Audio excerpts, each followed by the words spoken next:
In 1999, tens of thousands of protesters descended on Seattle with the intent of disrupting a meeting of the World Trade Organization. That event is chronicled in a new movie called Battle in Seattle, starring Oscar winner Charlize Theron and Martin Henderson. And they are with us this morning. Good morning. Good morning. We should make clear this is a fictional account of something that actually did happen. Yes. Right. Yes. These are made-up characters. Well, the events are actual, they're factual, but the characters are fictional. Right.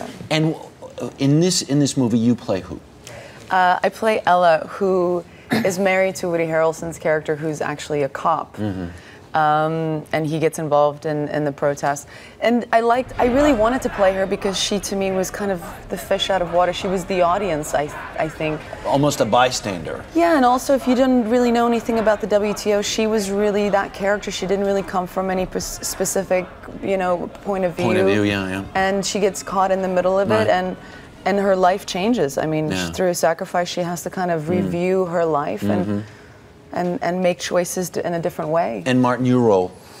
I played Jay, who's like one of the main protesters, and he certainly has a very strong point of view. He's there opposing mainly environmental issues and protesting against those, but also to settle a score for his brother who was killed in a previous protest. So he sort of has a very emotional agenda as well, which becomes clear as the film comes. This is a way to put flesh and bones on a story that went by in the headlines maybe 10 years ago, but in its own way was a very dramatic event because this was a very organic protest. It was the first internet-based protest in history, and I think it was something like 50,000 people in total that descended on the streets in Seattle, and it was something that was unprecedented and took everybody by surprise, and it was actually structured in the same model as the internet, which meant the police and the National Guard didn't quite know what they were opposing, and that was a lot to do with why it became so successful. Right. And also the numbers. I mean, unprecedented numbers of people who showed up. Yeah. From all around the world too, not just America, which was, because people really,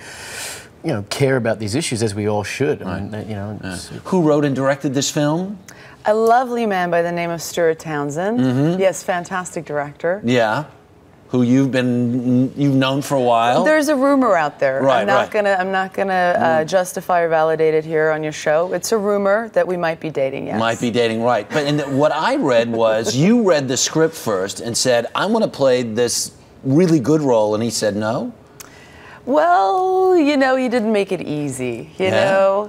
I was the first to read it, and that's a really tricky moment because you could have hated it. Yeah, and then the whole thing could have been off. No, but that's the truth, because we don't have that relationship where it's like, yeah, honey, it's great. Sure. And you start twitching. So I knew that I would have to be honest, and then it just turned out to be a really great script, and I started begging from that day on.